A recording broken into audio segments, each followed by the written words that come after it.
Assalamualaikum warahmatullahi wabarakatuh. Selamat siang anak-anak. Waalaikumsalam warahmatullahi wabarakatuh. Waalaikumsalam warahmatullahi wabarakatuh. Selamat siang, Bu. Bagaimana kabarnya hari ini? Apakah sehat semua? Alhamdulillah, Bu. Sehat. Alhamdulillah sehat, Bu. Wah, alhamdulillah ya kalau sehat semua. Anak-anak, sebelum kita memulai pembelajaran pada siang hari ini, maka alangkah lebih baiknya jika kita berdoa terlebih dahulu. Silakan Nova untuk dipimpin doanya. Baik, Bu.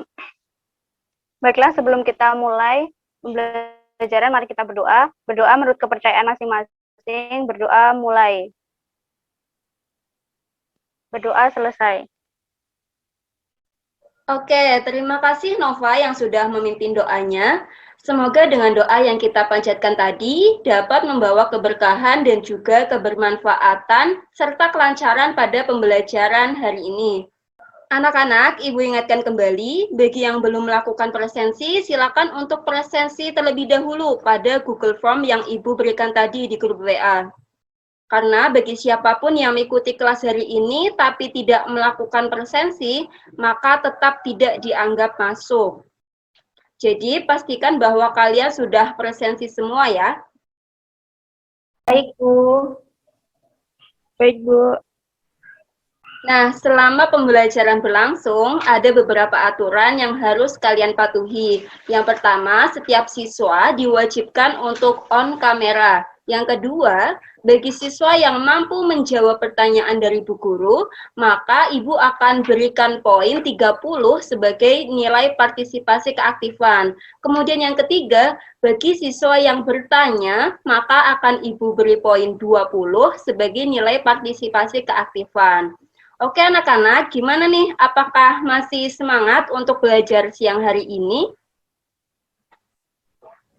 Semangat, Bu. Oh, semangat, Bu. Nah, Semangat, gitu dong. Jadi, meskipun siang-siang begini, kalian harus selalu semangat ketika hendak belajar. Kenapa? Agar ilmu yang kita pelajari dapat terserap dengan baik dalam ingatan kita. Oke, untuk pertemuan hari ini, kita akan fokus belajar mengenai jenis-jenis laporan keuangan dan contoh laporan keuangan.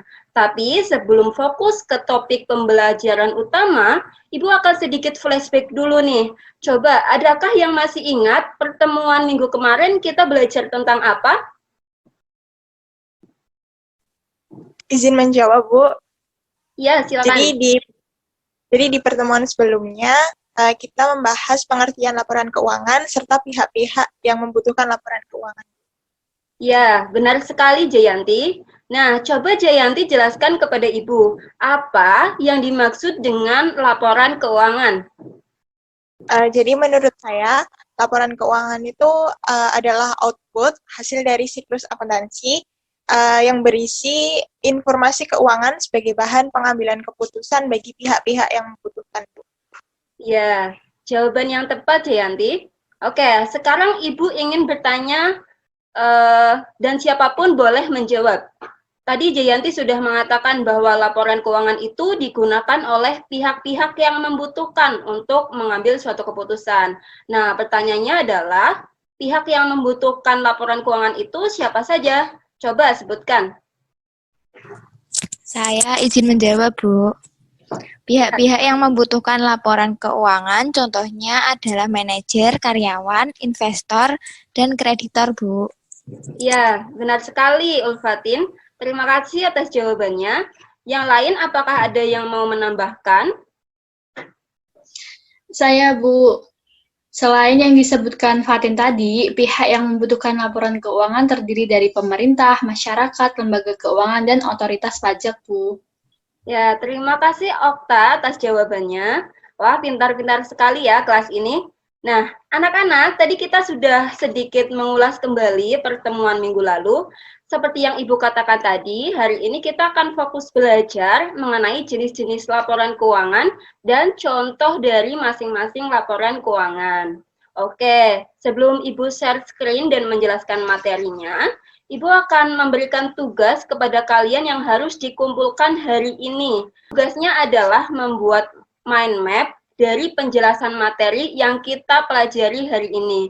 Oleh karena itu, Ibu harap kalian dapat memperhatikan pembelajaran ini dengan sebaik mungkin supaya kalian bisa mengerjakan tugas untuk membuat mind map yang Ibu perintahkan tadi. Begitu ya.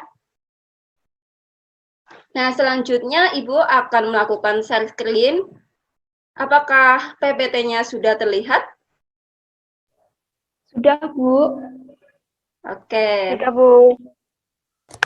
Oke anak-anak, jadi ya menurut PSAK atau Standar Akuntansi Keuangan yang berlaku di Indonesia, jenis-jenis ataupun komponen dari laporan keuangan itu terdiri dari 5 macam, yaitu yang pertama ada laporan posisi keuangan, kemudian yang kedua laporan laba rugi, yang ketiga laporan perubahan ekuitas, yang keempat laporan arus kas, dan yang kelima catatan atas laporan keuangan.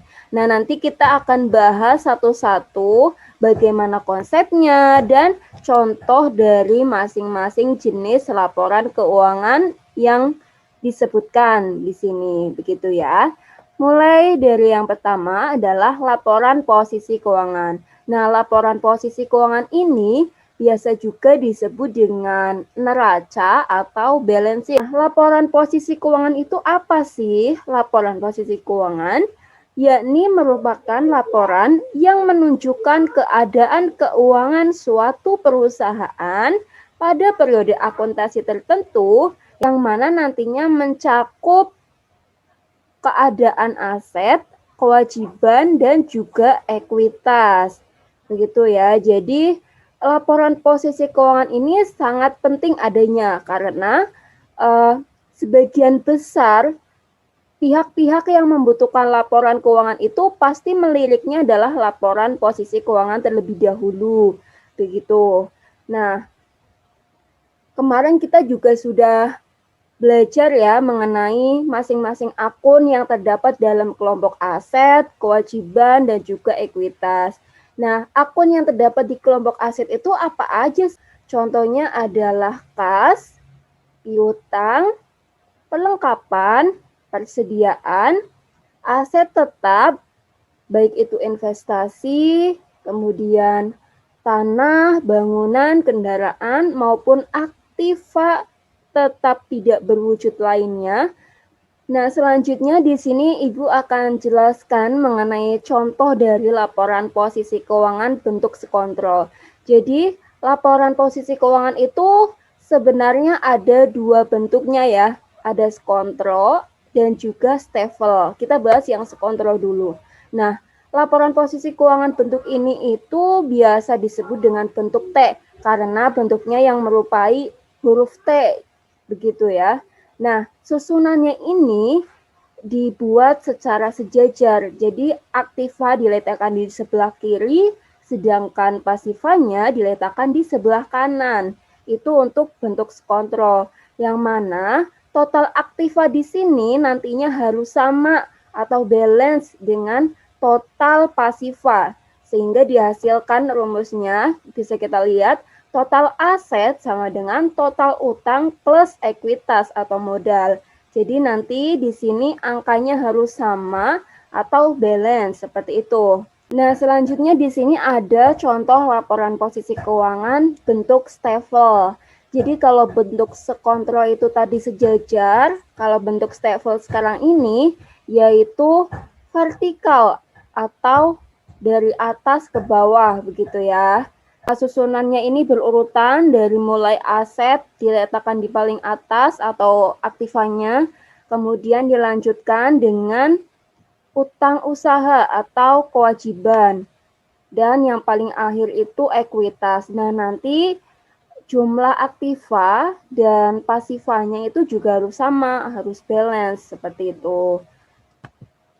Selanjutnya yang kedua ada laporan laba rugi. Laporan laba rugi itu apa? Nah, laporan laba rugi ini merupakan laporan keuangan perusahaan yang dibuat untuk mengetahui pengeluaran dan pemasukan bisnis secara mendetail. Artinya, dengan laporan laba rugi ini perusahaan dapat mengetahui sebenarnya dalam keberjalanannya satu periode ini perusahaan mengalami untung atau rugi sih. Kalau untung nominalnya berapa dan kalau rugi nominalnya berapa. Seperti itu konsepnya ya.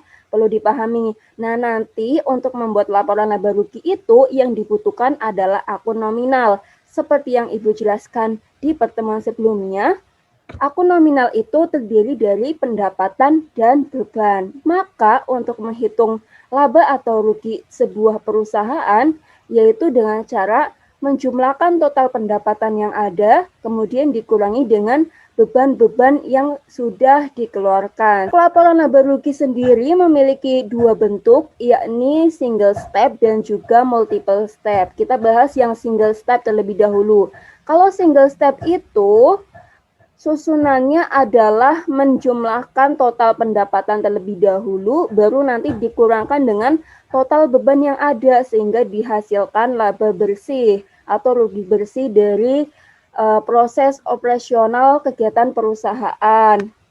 Nah, ini adalah contoh bentuknya dari laporan laba rugi single step. Bisa kalian lihat sendiri ya. Selanjutnya untuk bentuk multiple step. Nah, kalau bentuk multiple step ini, maka susunannya adalah menjumlahkan pendapatan dari kegiatan usaha, kemudian kita kurangkan dengan beban dari kegiatan usaha, sehingga nanti dihasilkan laba usaha. Setelah dihasilkan laba usaha, maka kita bisa menjumlahkan dengan pendapatan di luar usaha. Selain itu, kita juga bisa mengkurangkan dengan beban-beban yang dikeluarkan namun di luar usaha tersebut, sehingga dihasilkan laba bersih. Ini konsepnya ya. Namun secara keseluruhan, biasanya perusahaan-perusahaan ini lebih sering menggunakan model yang multiple step karena bentuknya yang detail dan rinci sehingga mudah dipahami. Begitu. Selanjutnya untuk laporan perubahan ekuitas. Laporan perubahan ekuitas itu apa sih? Laporan perubahan ekuitas ini adalah laporan yang menggambarkan perubahan kekayaan bersih yang dimiliki perusahaan. Nah, tujuan dari laporan ini nantinya kita bisa mengetahui ikhtisar aktivitas investasi dan dana yang dihasilkan dalam satu periode akontasi. Jadi ilustrasinya begini, dalam suatu usaha pastinya kan memiliki modal. Nah, setelah memiliki modal, maka perusahaan tersebut akan menjalankan aktivitas bisnisnya, yang mana aktivitas bisnisnya nanti akan menghasilkan laba.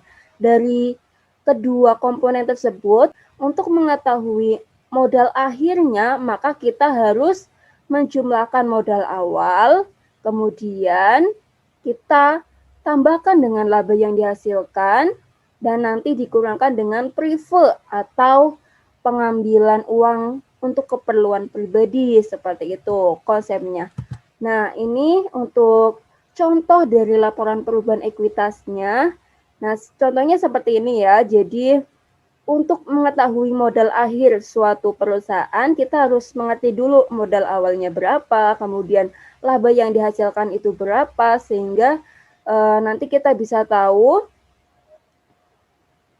laba yang dihasilkan itu berapa dan juga prive atau pengambilan uang untuk keperluan pribadinya itu berapa, sehingga nanti kita bisa tahu modal akhir dari kegiatan operasional perusahaan itu adalah sekian, begitu. Nah, untuk yang keempat ini ada laporan arus kas. Mungkin tidak asing lagi ya bagi kalian, yang namanya arus kas itu ya pasti adalah mutasi atau keluar masuknya kas suatu perusahaan. Nah, dalam bahasa bakunya, maka laporan arus kas ini didefinisikan sebagai laporan keuangan yang berisi informasi tentang pemasukan dan pengeluaran selama satu periode akuntansi. Nah, jadi maksudnya di sini adalah dengan laporan arus kas kita bisa tahu sebenarnya kas yang digunakan oleh perusahaan itu untuk apa saja, kemudian kas yang diterima oleh perusahaan itu dari aktivitas apa saja, begitu. Selanjutnya ini adalah contoh dari laporan arus kas.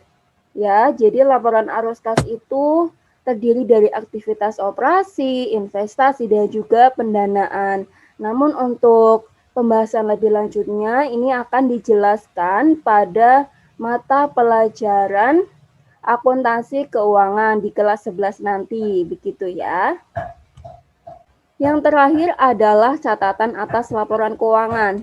Nah, catatan atas laporan keuangan ini juga penting karena dengan CALK atau catatan atas laporan keuangan ini, maka perusahaan dapat mengetahui informasi tambahan yang dapat membantu menjelaskan bagaimana perusahaan itu bisa memiliki angka-angka sekian pada laporan keuangannya. Jadi, CALK ini merupakan uraian dari laporan-laporan keuangan sebelumnya yang tadi sudah kita bahas, yaitu ada laporan laba rugi, arus kas, posisi keuangan, dan juga perubahan ekuitas.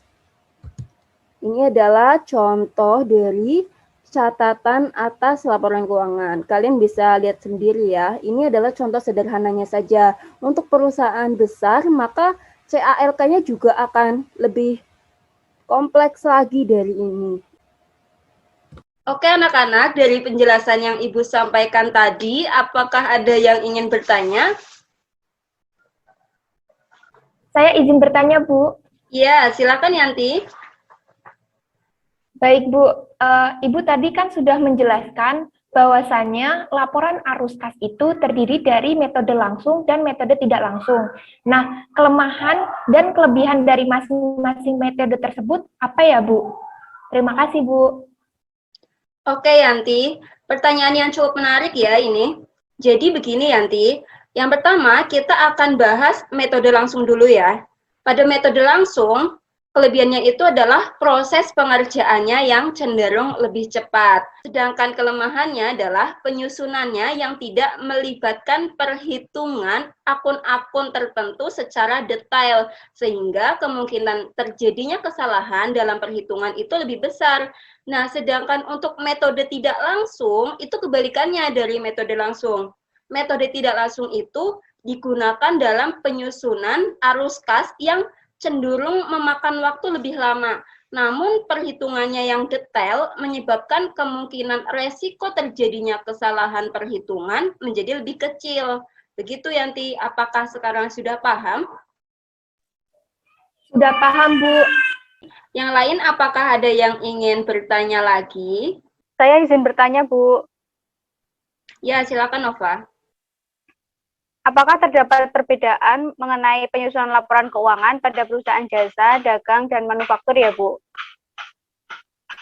Ya, Nova, pertanyaannya bagus. Jadi begini, Nova. Masing-masing jenis perusahaan itu memiliki karakteristik yang berbeda-beda. Sehingga laporan keuangannya pun juga berbeda-beda. Namun, perbedaannya ini tidaklah besar dan signifikan. Nah, untuk pertemuan hari ini, kita hanya fokus pada konsep dari masing-masing laporan keuangan itu secara umum. Untuk lebih detailnya mengenai perbedaan dari ketiga jenis tersebut, maka akan dibahas lebih lanjut pada mata pelajaran akuntansi perusahaan jasa, akuntansi perusahaan dagang, dan perusahaan manufaktur. Jadi untuk pertemuan hari ini kita hanya fokus pada konsep secara umum dari masing-masing jenis laporan keuangan. Seperti itu, Nova. Baik, Bu. Terima kasih. Sekarang saya paham. Oke, anak-anak. Apakah ada yang ingin ditanyakan lagi? Belum, Bu. Belum, Bu. Baik, oke. Kalau begitu, sekarang giliran Ibu yang bertanya. Coba Okta jelaskan kegunaan dari laporan laba rugi. Menurut saya, laporan laba rugi digunakan untuk mengukur kinerja suatu perusahaan dari segi keuangan atau finansial pada periode tertentu. Nah, dengan laporan laba rugi, maka dapat diketahui berapakah keuntungan atau kerugian yang dialami oleh perusahaan. Ya, benar sekali, Okta. Yang lain ada yang mau menambahkan jawaban dari Okta? Saya, Bu, izin menambahkan, laporan laba rugi dapat digunakan sebagai bahan evaluasi untuk pengambilan keputusan pada periode selanjutnya. Selain itu, laporan laba rugi juga dapat memberikan informasi mengenai urusan perpajakan. Ya, terima kasih Ulfatin. Benar sekali ya jawaban dari kedua teman kalian tadi. Baik anak-anak, sebelum kita akhiri pembelajaran pada hari ini, Ibu akan sedikit mengulas kembali materi apa saja yang sudah kita pelajari. Pertama, laporan keuangan menurut standar akuntansi yang berlaku di Indonesia terdiri dari 5 jenis, yaitu yang pertama laporan laba rugi, kemudian laporan perubahan ekuitas, laporan posisi keuangan, laporan arus kas, dan catatan atas laporan keuangan atau CALK. Masing-masing dari laporan keuangan tersebut memiliki kegunaan dan formatnya. Jadi, dengan banyaknya kegunaan masing-masing laporan keuangan tadi, maka kalian sebagai calon akuntan harus dapat menguasai konsep dan bagaimana penyusunan masing-masing laporan keuangan dengan baik. Oke, untuk pertemuan hari ini kita cukupkan dulu. Adapun tugas mind map seperti yang tadi Ibu katakan, harus dikumpulkan hari ini dengan format PDF melalui email Ibu. Batas pengumpulan tugasnya adalah nanti malam, yakni pukul 23 lebih 59 menit. Apakah ada yang ingin ditanyakan seputar tugas ataupun materi hari ini? Tidak ada, Bu. Tidak ada, Tidak ada, Bu. Baik, kalau begitu marilah kita tutup pembelajaran hari ini dengan mengucap hamdalah. Alhamdulillahirabbil alamin. Oke, terima kasih atas partisipasinya. Sampai jumpa lagi di pertemuan minggu depan dengan topik materi mengenai siklus akuntansi perusahaan jasa. Tetap semangat dan patuhi protokol kesehatan dimanapun kalian berada. Sekian dari Ibu. Wassalamualaikum warahmatullahi wabarakatuh.